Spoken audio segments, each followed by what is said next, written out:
नमस्कार दोस्तों, कैसे हैं आप लोग? कैसी चल रही है आप लोगों की तैयारी? ये कमेंट में ज़रूर बताना। और आज मैं आप लोगों के लिए एक फ्रेश पेपर वायरल पेपर लेकर आया हूँ 401 डीएफ नाम का। काफ़ी ज़्यादा क्वेश्चन चांसेस हैं इसमें से आने का। और क्या क्वेश्चंस हैं, कैसे क्वेश्चंस हैं, सब कुछ लास्ट तक आप लोगों को तो मैं हल करा कर ही जाऊंगा। साथ ही साथ इस क्वेश्चन पेपर में ही आपको क्वेश्चंस याद हो जाएंगे। खासकर उन वैकल्पिक क्वेश्चनों को जरूर देखना जो वैकल्पिक क्वेश्चनों को मैंने इसमें रखा है, ठीक है। तो एक एक करके सारे क्वेश्चनों को देखते चलते हैं और सारी चीज़ें जानकारी करते हुए चलते हैं, क्योंकि क्वेश्चन पेपर आप लोगों के लिए बहुत इंपॉर्टेंट होने वाला है। पहला क्वेश्चन है कि अर्धनारीश्वर अर्धनारीश्वर के लेखक कौन है? तो अर्धनारीश्वर के लेखक कौन है? वो हैं आप लोगों के रामधारी सिंह दिनकर जी, ठीक है। क्वेश्चन नंबर 2 है पंचपात्र निबंध संग्रह के रचयिता कौन है? तो पंचपात्र निबंध संग्रह के जो रचयिता पद्मलाल पुन्नालाल बख्शी जी हैं, ठीक है, पद्मलाल पुन्नालाल बख्शी जी। क्वेश्चन नंबर 3 है लहरों के राजहंस के लेखक कौन है?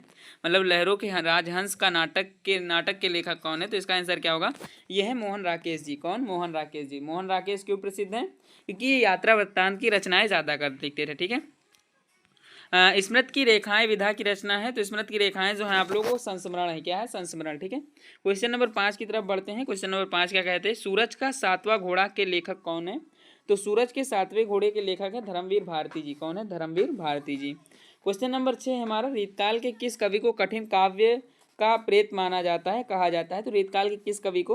तो रीतकाल के वो हमारे केशव दास जी। कौन है? केशव दास जी। इनकी काव्यशाला इतनी ज़्यादा कठिन होती थी कि इन्हें कठिन काव्य का प्रेत कहा जाता था और इसी नाम से फेमस भी थे। साकेत महाकाव्य के नायिका कौन है? साकेत एक महाकाव्य, उसमें नायक नायिका का प्रेम का वर्णन किया गया है। तो साकेत महाकाव्य में जो नायिका है उसका क्या नाम है? उसका नाम है, आप लोग जानते हैं, उर्मिला। क्या है? उर्मिला। और ये किस पर आधारित है? उर्मिला किसकी पत्नी थी? आप लोग जानते हैं। छायावादोत्तर काल के प्रमुख कवि कौन है? तो छायावादोत्तर काल के जो प्रमुख कवि हैं वो हमारे अज्ञे जी हैं। कौन है? अज्ञे जी। इनका पूरा नाम हरिवंश राय कुछ ऐसे करके है, मैंने आप लोगों को बताया था। हरिऔध ऐसे करके कुछ है इनका, हरिऔध अज्ञे करके ना। हास्य रस का स्थायी भाव क्या होता है? तो हास रस का स्थायी भाव हास होता है। क्या होता है? हास, ठीक है। रूपक अलंकार का उदाहरण यहाँ पर पूछा गया, तो रूपक अलंकार का उदाहरण आप लोग जरूर बताना। और हाँ, इस क्वेश्चन को मैं आप पर छोड़ता हूँ, इस क्वेश्चन को कमेंट करना कि इसमें से कौन सा उदाहरण रूपक अलंकार का है, क्योंकि मैंने रूपक अलंकार के ये एग्जाम्पल कई बार कराए हैं, तो आपको समझ में आ जाना चाहिए, ठीक है। क्वेश्चन नंबर 11 है हमारा कि सोरठा और सोरठा छंद के दूसरे और चौथे चरण में कितनी कितनी मात्राएं होती हैं? तो इसका सही आंसर क्या होगा? 13 13। कितनी होती? 13 13, ठीक है। क्वेश्चन नंबर 12 की तरफ बढ़ते हैं। हमारा 12 नंबर क्वेश्चन क्या कहते हैं? अधिमान शब्द में प्रयुक्त उपसर्ग है। तो अधिमान शब्द में जो उपसर्ग प्रयुक्त हुआ है वो कौन है? अधि। कौन है? अधि, ठीक है। क्वेश्चन नंबर 13 है दशानन में कौन सा समास है? तो दशानन में समास पूछा गया, कौन सा समास है? बहुव्रीहि। कौन सा समास है? बहुव्रीहि, ठीक है।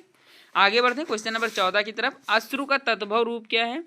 तो अश्रु का जो तद्भव रूप है वो आंसू है। क्या है? आंसू, ठीक है। क्वेश्चन नंबर 15 की तरफ बढ़ते हैं। क्वेश्चन नंबर 15 हमारा क्या कहता है? सुस्वागतम का संधिविच्छेद है। तो सुस्वागतम का यहाँ पर संधिविच्छेद क्या होगा? स्वाधन आगतम। अब यहीं पे आप लोग गलती क्या करते हैं? सु करके एक ऑप्शन आपको मिल जाएगा, जैसे यहाँ पर ऑप्शन नंबर सी दिखाया गया है, इसको आप सेलेक्ट कर देंगे, बट यहाँ पे ये गलत हो जाएगा। क्वेश्चन नंबर 16 की तरफ बढ़ते हैं। 16 क्या कहता है? नदी शब्द का षष्ठी विभक्त बहुवचन रूप होगा। तो नदी शब्द का जो षष्ठी विभक्त का बहुवचन रूप है वो नदी नाम है। क्या है? नदी नाम। क्वेश्चन नंबर 17 की तरफ बढ़ते हैं। हमारा 17 नंबर क्वेश्चन क्या कहता है? हसेऊ किस लकार का रूप है? तो हसेऊ जो है आप लोगों का वो किस लकार का है? विधिलिंग लकार का है। किस लकार का है? विधिलिंग लकार का। क्वेश्चन नंबर 18 है बादल का पर्यायवाची क्या है? देखो, जल बादल और कमल ये तीनों आपस में मिलते रहते हैं, ठीक है। इस चीज को याद रखना, क्योंकि इसमें एक में दा आता है, एक में जा, एक में या। ये क्वेश्चन नंबर 18, इसका सही आंसर क्या होगा? इसका वारिद। जितने भी लास्ट में दा आ जाएंगे वो बादल के हो जाएंगे, जिसमें लास्ट में जा आ जाएंगे वो जल के हो जाएंगे, और जिसमें या आ जाएगा वो सारे कमल के हो जाएंगे। आधुनिक काल के प्रथम युगों को क्या कहते हैं? आधुनिक काल के जो प्रथम युग को क्या कहते हैं? तो आधुनिक काल के प्रथम युग को भारतेय युग कहते हैं। क्या कहते हैं? भारतेय युग। क्वेश्चन नंबर 20 है कलम का सिपाही किस साहित्यकार की जीवनी है? तो कलम का सिपाही जो है आप लोगों को जानते हैं किसका साहित्यकार का जीवनी है? वो है आप लोगों का प्रेमचंद की। प्रेमचंद मतलब मुंशी प्रेमचंद जी की, ठीक है। और इनकी कई प्रमुख रचनाएं हैं जिसके बारे में मैंने ऑलरेडी आपको बता रखा है, तो उसमें से एक या दो रचनाओं के बारे में देख लेना, उसमें से एक क्वेश्चन आना तय है। आगे बढ़ता हूँ। गद्यांश पर आधारित प्रश्न। हे भगवान, तब के लिए विपद के लिए इतना आयोजन, परम पिता की इच्छा के विरुद्ध इतना साहस, पिताजी क्या भीख न मिलेगी? इसमें आप लोगों से क्या पूछा गया? इसमें सबसे पहले आपका टॉपिक आएगा गद्यांश का संदर्भ दीजिए। तो संदर्भ आप जानते हैं कैसे लिखना है। प्रस्तुत पाठ्यपुस्तक हमारी ममता नामक पाठ से लिया गया है, जिसके रचयिता आप लोग जानते हैं जयशंकर प्रसाद जी हैं, ठीक है। ये हो जाएगा। आगे बढ़ते हैं, आगे आगे रेखांकित अंश की व्याख्या, तो उसमें एक रेखांकित अंश दिया जाएगा, उसकी व्याख्या कर लीजिएगा और काफ़ी आसान भाषा में है तो उसको करने में ज़्यादा दिक्कत आप लोगों को नहीं होगी।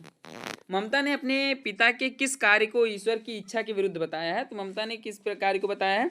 तो ममता ने जो ईश्वर के विरुद्ध बताया वो है रिश्वत। क्या बताया है? रिश्वत। ठीक है। पद्यांश पे आधारित प्रश्न आएंगे और वो पद्यांश पे कौन है? निर्भय स्वागत करो मृत्यु का, मृत्यु एक है विश्राम स्थल, जीव जहाँ से फिर चलता है धारण कर नवजीवन संबल। इसका संदर्भ लिखना है। तो ये लिख लिया किससे गया है? स्वदेश प्रेम से लिया गया है। ठीक है। इसके कवि कौन है? रामनरेश त्रिपाठी जी। क्या कह रहे हैं कि मृत्यु एक विश्राम स्थल है जहाँ जीव पुराना शरीर छोड़कर नया शरीर धारण करता है। ठीक है। क्वेश्चन नंबर 23 की तरफ बढ़ते हैं। अब यहाँ पे संस्कृत गद्यांश का संदर्भ सहित अनुवाद लिखने को आएगा और काफ़ी आसान लैंग्वेज आएगी। मानव जीवन संस्करण संस्कृत अस्माकं पूर्वजा मानवम जीवनम संस्कृत महानतम प्रयत्नम अकुर्वन्।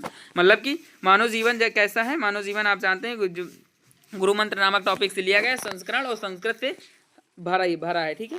क्वेश्चन नंबर 24 है हमारा जीवन परिचय। क्या इसमें अब जीवन परिचय मैंने आपको बताया था कि महादेवी वर्मा एक टॉपिक होगा आपका और ये बोनस पॉइंट होगा, ये दोनों में पूछी जा सकती हैं। ठीक है। डॉक्टर राजेंद्र प्रसाद भगवत शरण उपाध्याय, ये दो को इस पे याद कर लेना। खा में आप महादेवी वर्मा याद कर लेना। इन महादेवी वर्मा को मैंने इसमें इसलिए रखा क्योंकि ये इसमें भी आ सकती है और इसमें भी आ सकती है, एक ही में आएंगी, ये आपका बोनस पॉइंट हो जाएगा। माखनलाल चतुर्वेदी, संस्कृत के प्रश्नोत्तर के बारे में बात करें तो इसमें तो फिक्स है कौन से क्वेश्चन आने हैं। जैसे भारतीय संस्कृत की दस्यस्ति, ये क्वेश्चन आएगा आपका चंद्रशेखर का आसित।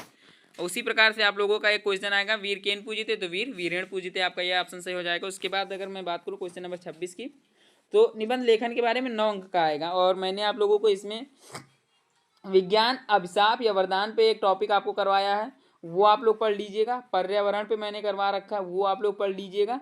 ठीक है। उसके बाद मैंने प्रदूषण पे करवा रखा है, वो आप लोग देख लीजिए कैसे लिखना है। मैंने 3 टॉपिक आप लोगों के लिए चुने थे उस वीडियो में और 3 ही टॉपिक बहुत इंपॉर्टेंट है, 3 में से एक आपका फंसेगा। तो यहाँ पर ऑप्शन है मेरा प्रिय कवि, किसी एक कवि का जीवन परिचय तो वैसे भी याद होगा, तो मेरे एक प्रिय कवि में उसके बारे में लिख सकते हो। जनसंख्या वृद्धि एक समस्या, ये तो आप रोज देखते हैं और इससे आप भली बात परिचित हैं, तो इसके बारे में भी लिख सकते हो। जल ही जीवन है, ये भी बहुत आसान टॉपिक है। ठीक है। पत्र लेखन के बारे में बात करते हैं। अपने बड़े भाई के विवाह में सम्मिलित होने हेतु मित्र को निमंत्रण पत्र लिखिए, मतलब कि मित्र को एक निमंत्रण पत्र लिखिए। वैसे तो आप कार्ड का ज़माना हो गया, लेकिन पहले पत्र चलते थे, तो उस पत्र में बाकायदा विधिवत एकदम लैंग्वेज को अच्छे से लिखा जाता था। अब कार्ड हो गया तो उसमें ये सारी चीज़ें भूलने वाली हो गई। ठीक है। तो ये सारा क्वेश्चन पेपर मैंने आप लोगों के लिए बना रखा है। ये क्वेश्चन पेपर आप लोगों को मैं भेज भी दूंगा अगर आप लोग कमेंट करेंगे। वैसे भेजने लायक कुछ बचा ही नहीं, सारा कुछ तो मैंने ऑलरेडी आपको बता दिया है और बहुत ही वायरल पेपर है। आप ये मान लीजिए कि इसमें 20 वैकल्पिक प्रश्न जो मैंने आपको बताए हैं, उसमें से 12 से 13 वैकल्पिक प्रश्न हूबहू आपको बेड पेपर में मिलेंगे। उसके साथ साथ मैंने जो अनुवाद बताया है उस अनुवाद को ध्यान से कर लीजिएगा, वो भी बहुत इंपॉर्टेंट है और फ्रेश है। मतलब कि इस बार मैंने एकदम फ्रेश आप लोगों के लिए रखा है ताकि आप लोग यह ना कह सकें कि बार बार वही आता है, वरना मैं विश्वास पात्र वाला फिर से रखने वाला था, बट मैंने सोचा कि विश्वास पात्र पर आप लोग की कमांड ज़्यादा तेज हो गई है, इसलिए दूसरा टॉपिक रखा जाए। ठीक है। तो सारी चीज़ें आपको समझ में आई होंगी, लगभग सारी चीज़ें मैंने ऑलरेडी आपको समझा भी दी हैं।